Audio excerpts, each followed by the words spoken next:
ओम शांति। आज हम सुनेंगे बाबा के 5 तारीख बाबा के 5/4/2023 के रात्र मुरली ओम शांति प्रातः मधुबन। बाबा ने कहा, मीठे बच्चे औरों को समझाने की सर्विस करते रहो, ज्ञान धन का दान करो तो अपार खुशी रहेगी, सर्व की आशीर्वाद मिलेगी, बाप की याद भूलेगी नहीं। प्रश्न है, बाप तुम बच्चों को रूहानी ड्रिल क्यों सिखलाते हैं? उत्तर है, पहलवान बनाने के लिए जितना तुम बाप की याद में रहते हो, पढ़ाई पर ध्यान देते हो, तो उतना तुम्हारे में ताकत आती जाती है। इसी बल से तुम माया पर विजयी प्राप्त कर लेते हो। तुम कोई स्थूल हथियार आदि नहीं चलाते, सुदर्शन चक्र से माया का गला काटते हो। यह ही अहिंसक युद्ध गीत है, बचपन के दिन भुला न देना। ओम शांति। बाबा ने कहा, बच्चे इस गीत का अर्थ समझते होंगे। बाप करण करावनहार है ना, तो ऐसे ऐसे गीत भी बाबा ने बच्चों के लिए बनवाई हैं। बाप बच्चों को कहते हैं कि देहों के बेहद के माता पिता के बच्चे बनकर फिर भुला न देना। यह याद लंबी है, याद करते ही रहना है। जब माता पिता कहते हैं तो पिता को याद जरूर करना है। माता पिता की याद तो पहले होती है, फिर बच्चे के लिए बाप की याद रखनी पड़ती है। लिखा भी हुआ है, DT सारवंटी, तुम्हारा ईश्वरीय जन्मसिद्ध अधिकार है। परमपिता परमात्मा है, विश्व का रचयिता, तो जरूर स्वर्ग नई दुनिया ही रचेंगे। बाप कभी ऐसे नहीं कहेंगे कि हम पुराना घर बनाते हैं, हमेशा नए घर ही बनाते हैं। पुराना बनाने का अक्षर कभी नहीं निकलता। बेहद का बाप भी नई दुनिया ही रचते हैं। अब बच्चे जानते हैं, हम माता पिता से वर्षा पाने श्रीमत पर चल रहे हैं। यह है बुद्धि की यात्रा।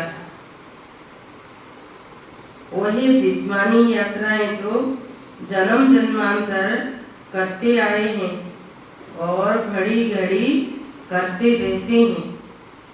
यह रूहानी यात्रा एक ही बार होती है, तो यात्री पंडे को कभी भूल नहीं सकते, अथवा बच्चे माता पिता को कभी भूल नहीं सकते। तुम हो पांडव सेना, सुप्रीम पंडा है शिव बाबा। तुम हो उनके बच्चे। बद्रीनाथ व अमरनाथ पर जाते हैं तो बुद्धि में यात्रा ही याद रहती है। जैसे विलायत से लौटते हैं तो फिर अपना बर्थ प्लेस ही याद रहता है। खुशी रहती है कि हम घर जाते हैं। तुम बच्चे भी जानते हो, अपने बेहद घर स्वीट होम में हम जाते हैं। कर्मातीत विकर्माजीत जरूर बनना है, यह बाप भी आकर सिखलाते हैं। कहते हैं सिवाय याद व योग के दूसरा विकर्म, सिवाय याद या योग के तुम्हारे विकर्म विनाश हो नहीं सकते। योग की महिमा बहुत है। प्राचीन भारत का योग गाया हुआ है। पुराने तो पुराना सतयुग है, नई दुनिया। तो इस समय पुरानी दुनिया में पुराना योग सिखलाते हैं। योग की महिमा बहुत है। बाप यह योग सिखलाकर जाते हैं, फिर भक्ति मार्ग शुरू होगा। तुम कहेंगे प्राचीन योग मनुष्य को कभी सिखला नहीं सके, और सभी अनेक प्रकार की योग मनुष्य को सिखलाते हैं। अब तुम बच्चे सभी का सच्चा बाप एक है और सबकी माँ जगदम्बा है। यूं तो फादर सबको कहते हैं, फादर सबको कहते रहते हैं। म्युनिसिपैलिटी के मेयरमैन, म्युनिसिपैलिटी के चेयरमैन को भी फादर कहते हैं। ऐसे तो फिर बहुत हो जाते हैं। गॉड फादर एक ही है, वही है रचयिता, सृष्टि भी एक ही है। ऐसे नहीं कि नीचे व ऊपर कोई सृष्टि है। मनुष्य कितना कोशिश करते हैं चंद्रमा स्टार तरफ जाकर प्लॉट खरीद करें। जब अति में जाते हैं तो फिर विनाश हो जाता है। भले कितना भी माथा मारे। अब बाबा कहते हैं लाडले बच्चे बचपन भुलानी देना। यहाँ तो पहले बच्चे बनते हैं बाप के, वही बाप फिर शिक्षक भी बनते हैं। ऐसी बसीद वर्षा देने वाला एक ही बाप है। सन्यासियों को तो माता पिता नहीं है, प्रॉपर्टी मिल न सके। लौकिक बाप से तो सबको वर्षा मिलता है। पारलौकिक बाप एक ही है, उनको कहा जाता है रचयिता।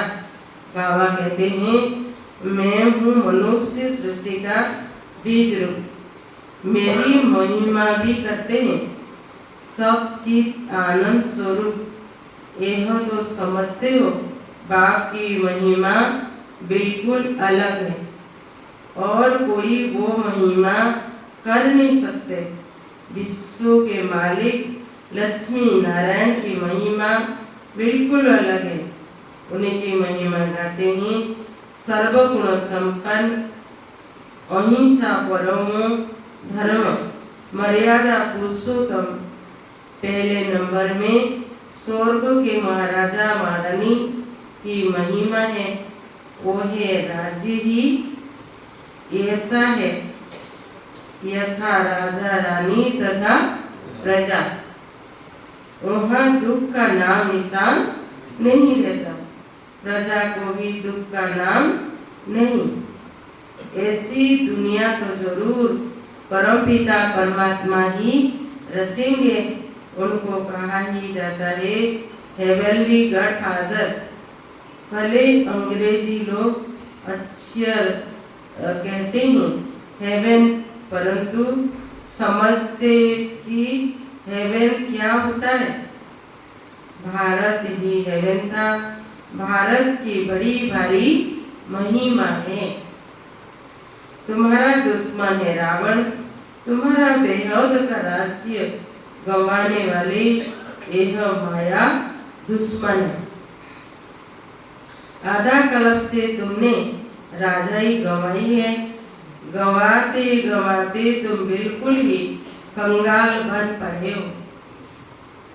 फिर तुमको ही राज्य भाग्य मिलता है, तुमको ही हीरो हीरोइनी कहेंगे।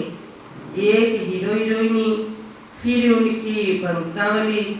तुम सभी हीरो हीरोइनी बनते हो, अर्थात सारे विश्व पर तुम विजय प्राप्त करते हो।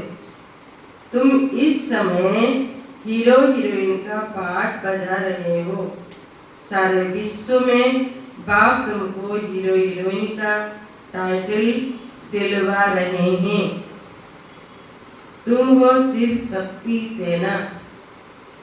तुम जानते हो हम योग बल से स्वर्ग बनाते हैं, फिर इस स्वर्ग में हम राज्य करेंगे।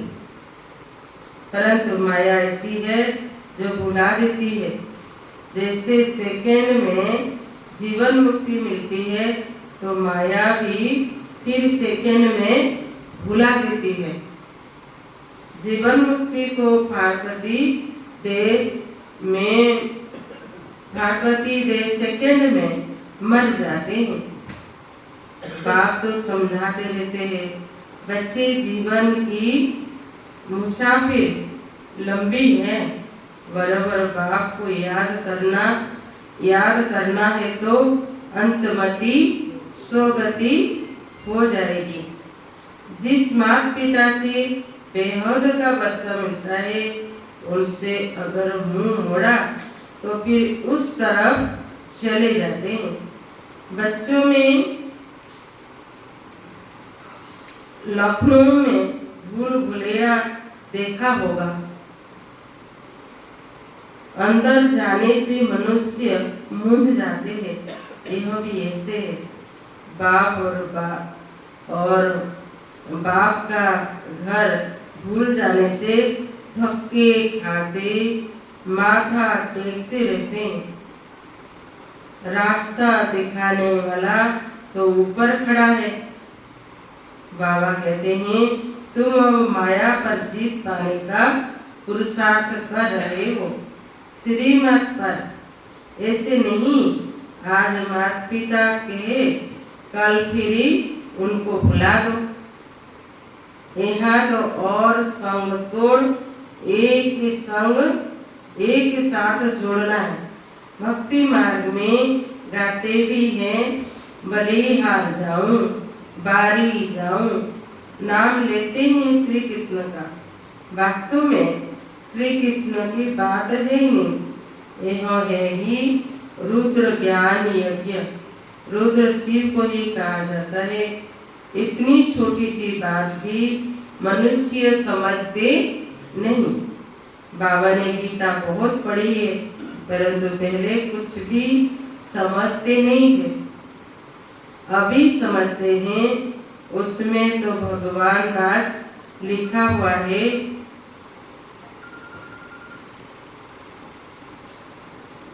इस रुद्र ज्ञान यज्ञ से, इसी रुद्र ज्ञान यज्ञ से विनाश ज्वाला प्रज्वलित होती है। रुद्र ज्ञान यज्ञ को फिर कृष्ण यज्ञ कह देते हैं। रुद्र भी श्री कृष्ण का अवतार है। ऐसे कहे बाद उड़ा देते हैं। अब बाबा कहते हैं मैं तुमको राजयोग सिखलाता हूँ, तो जरूर नई सृष्टि चाहिए राज्य करने के लिए। दीपमाला पर लक्ष्मी का आह्वान करते हैं तो कितना सफाई आदि करते हैं। वही है भक्ति मार्ग रस्म रिवाज। यहाँ तो मनुष्य से देवता बनते हो तो जरूर बिल्कुल नई सृष्टि चाहिए। इसके लिए ही पुरानी दुनिया का विनाश होता है। गीता में बिल्कुल क्लियर है, रुद्र ज्ञान यज्ञ से विनाश ज्वाला प्रज्वलित हुई। बाबा है कि बेहद की सृष्टि रचने वाला। कहते हैं बच्चों, मुझ बाप को भूल नहीं जाना। आज हंसते कल बाप को भूले तो खत्म। फिर इतना रोना पड़ेगा जो कभी नहीं रोया होगा। बादशाही गंवा बैठते हैं, बड़ा घाटा पड़ जाएगा। जाएगा। घाटे वाले मनुष्य की शकल पीली पड़ जाती है। तो बाबा कहते हैं पारलौकिक बाप और वर्षे को भूला नहीं देना, औरों को समझाने की सर्विस करते रहो। सर्विस में बिजी रहने से फिर भूलेंगे नहीं। धन दिए धन न टूटे, जितना दान करेंगे उतना खुशी का पारा चढ़ेगा। औरों की आशीर्वाद तुम्हारे सिर पर होगा। कहेंगे ऐसे पंडे पर तो बलिहार जाऊं जिसने स्वर्ग का रास्ता बताया। यहाँ प्रैक्टिकल में बाप का शुक्रिया माना जाता है।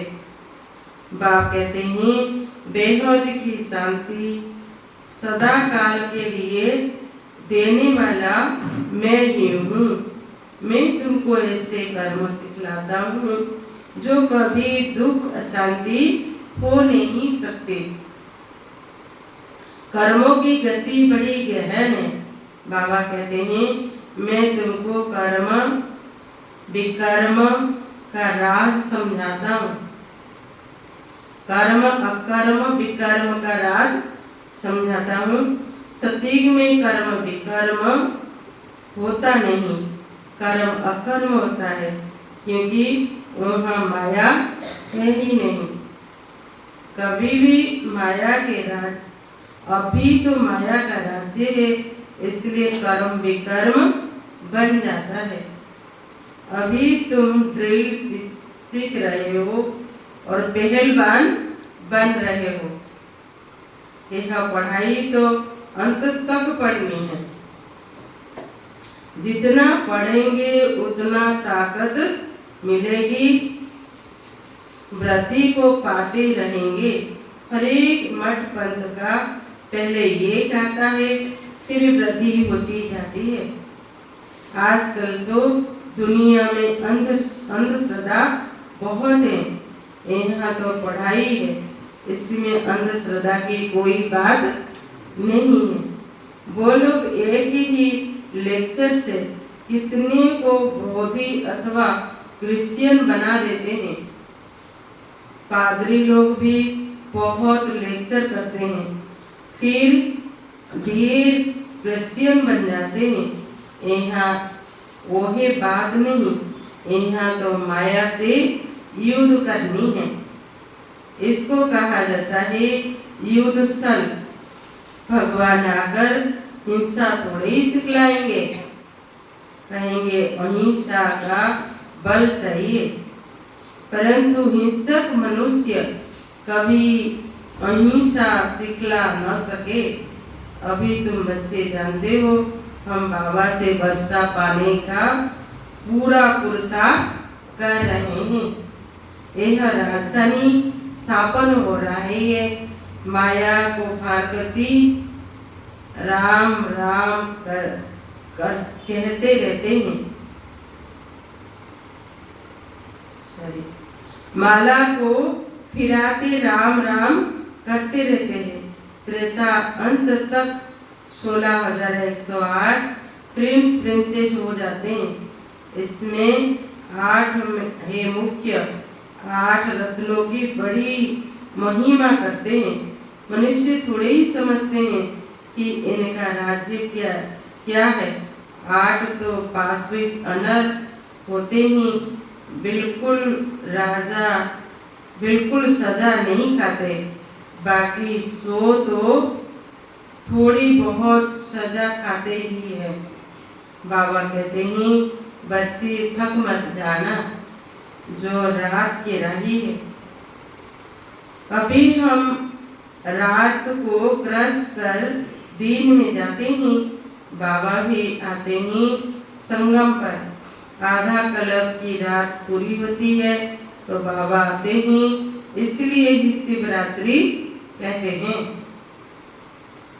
शिव बाबा की जन्म पत्री और कोई बता न सके सिवाय तुम्हारे। ब्रह्मा की रात और ब्रह्मा का दिन बेहद का गाया हुआ है। घोर अंधियारे से घोर सुधरा होता है। बाप आते ही अंत में जबकि रात पूरी हो दिन आता है, तो ब्रह्मा की है बेहद की रात। यह समझ की बात है ना। बाबा खुद कहते हैं, मैं साधारणता में प्रवेश करता हूँ। यह अपने जन्म को नहीं जानते हैं, मैं बतलाता हूँ।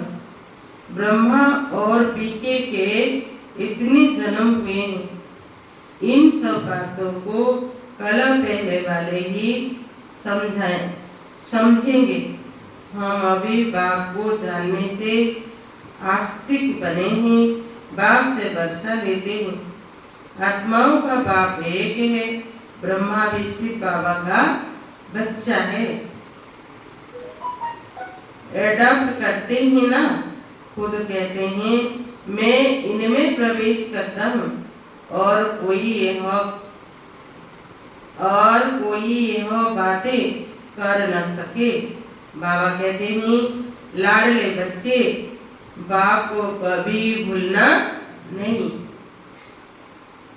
भूले तो स्वर्ग का वर्षा गंवा देंगे, फिर रोना पड़ेगा।